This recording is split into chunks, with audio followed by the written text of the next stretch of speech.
یہ آپ کا آفس ہے، آپ کے آفس میں کوئی آدمی انٹر کرتا ہے، باہری گارڈز بیٹھے ہیں، پہلا سوال پوچھتے ہیں بھائی آپ یہاں کیا کرنے آئے ہیں، کیا کام ہے؟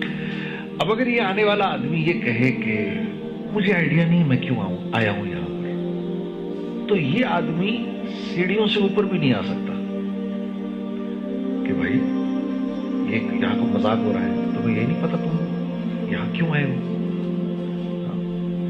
تو ایک آفس، ایک نارمل سا آفس، یہاں تو کوئی آدمی بغیر مقصد اور بغیر وجہ کے آ نہیں سکتا، تو اس کائنات کے اندر میں اور آپ بغیر وجہ کے ہیں، تو قرآن اس کو کیسے بیان کرتا ہے؟ تو قرآن کہتا ہے افحسبتم انما خلقناکم عبثا وانکم الینا لا ترجعون۔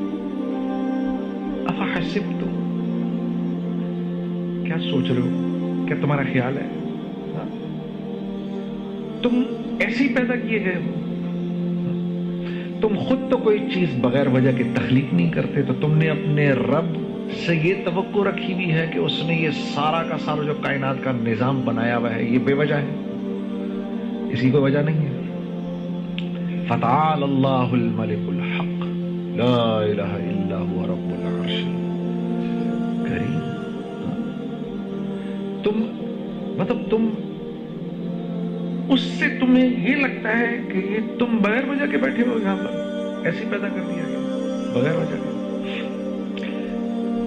تو یہ انسان کا سب سے بڑا مسئلہ ہے، اپنی علم اور اپنی سوچ سے، اور انسان کا جتنا بھی علم ہے اس کا محور یا تو اس کی نظر ہے یا اس کی زندگی کے تجربے ہیں۔ وہ یہ اوپر تک دیکھ سکتا ہے، اس کے آگے اس کو کچھ نہیں پتا کیا ہے، یہ اس کی زندگی کے تجربے ہیں تو اس نے سوچ رکھے۔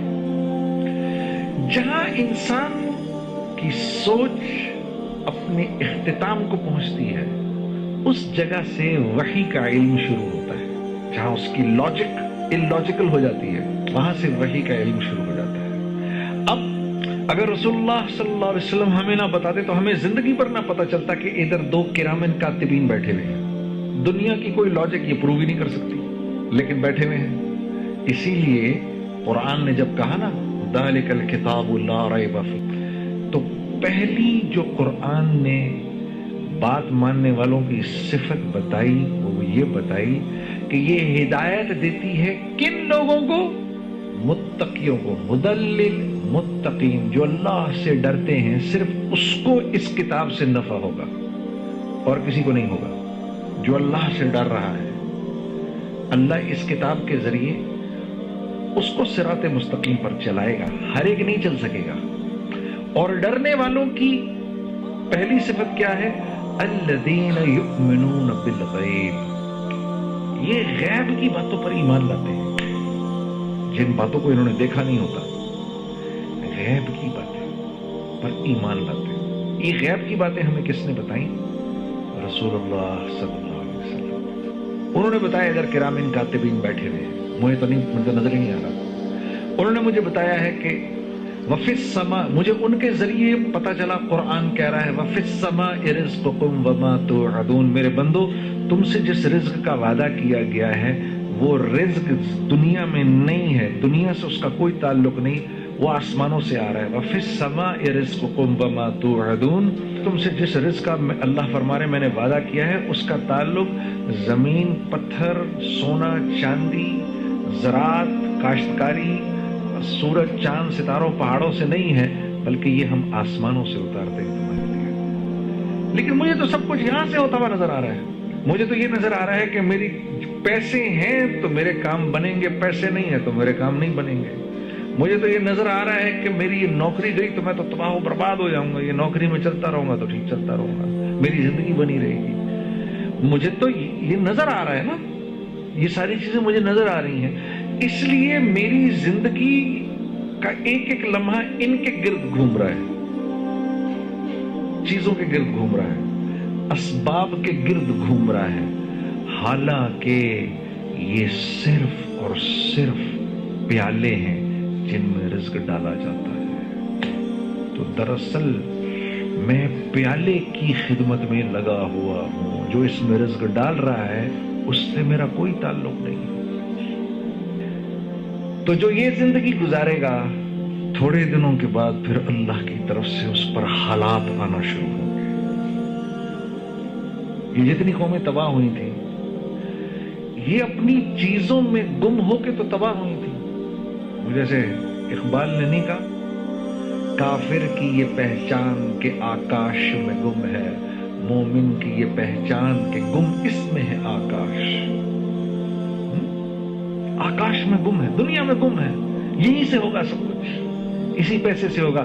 اب کیونکہ پیسے سے ہوگا تو پھر میں نے اس بات کی پرواہ نہیں کرنی کہ یہ پیسہ کیسے آئے گا میرے پاس، کیونکہ ہوگا تو پیسے سے۔ ہاں، یہ کیسے آ رہا ہے اس کی فکر تو میں تب کروں گا جب مجھے اس بات کا احساس ہوگا کہ بھائی اس پیسے سے میری زندگی نہیں بنے گی۔ یہ پیسہ تو کاغذ کا ٹکڑا ہے، اس سے تو صرف ہوتا ہوا نظر آ رہا ہے، کرنے والی ذات کس کی ہے؟ اللہ کی۔ اس کو کہتے ہیں لا الہ الا اللہ۔ ریت کا ذرہ رکھتا ہے، ان کی اتنی حیثیت بھی نہیں ہے، کرنے والی ذات اللہ کی ہے۔ تو پھر میں کیوں اللہ کے حکم کو توڑوں؟ یہی وجہ تھی کہ جب جبرائیل نے آ کے ابراہیم علیہ السلام سے کہا کہ یہ نمرود تو آپ کو آگ میں پھینکنے والا ہے، تو آپ کہیں تو بچا لیں آپ کو۔ تو پوچھا کہ مجھے تم اللہ کے حکم سے آئے ہو یا اجازت لے کر آئے ہو؟ کہا جی حکم سے نہیں آئے، اجازت لے کر آئے۔ تو کہا نہیں، پھر تمہاری ضرورت نہیں ہے، پھر تو تم بھی نہیں بچا سکتے۔ حسبنا اللہ ونعم الوکیل ونعم المولا ونعم النصیر، یہ ان کے الفاظ تھے۔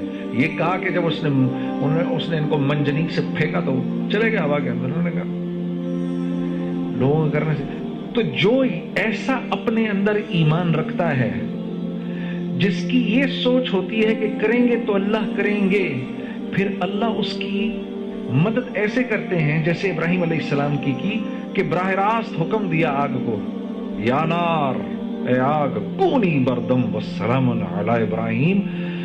وہ آگ کہ جس کے اوپر سے پرندہ بھی نہیں جا سکتا تھا، وہ آگ اتنی ٹھنڈی ہو گئی کہ ابراہیم علیہ السلام کو سردی لگی ایک دم سے، تو فرمایا سلامتی والی، تو پھر تھوڑی گرم ہو گئی۔